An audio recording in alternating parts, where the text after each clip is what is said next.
后来虽然这个3级的警戒延长到26号，也毋过部分的活动适度来放令，但是有袂少的家长看完着指挥中心的规定了后，讲一来放盘，二来是想袂晓。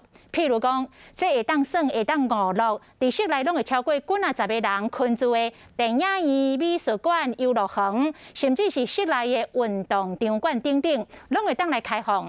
但是相对较单纯的幼稚园、安亲班、甲补习班等等，竟然是继续来停课。讲这种未解封的规定，实在真奇怪。囡仔伫厝内算甲真欢喜，3级的警戒以来，囡仔已经放2个月的假。不过，这个假会继续到7月底。这个消息，互爸爸妈妈头壳摸咧烧，因为指挥中心昨公布，有的所在会使未解封，像电影院、餐厅的规定拢会较松。不过，幼稚园、安亲班要是袂当开。逻辑很奇怪，就是休闲娱乐场所先开放，就是上课需求比较单纯，就是都是固定的人来往的地方，把它去开放。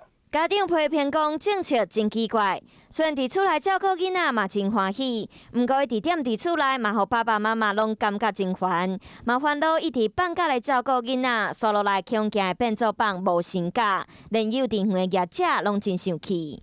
幼儿园这边都不能开，封得很紧，但其他那种有可能造成高危险的那个区域场域，然后让我们就觉得很紧张。除了幼稚园以外，还有补习班，全台湾的教育业者拢要来硬动。就算有线顶的教学，不过其他的根本就拢无法度做。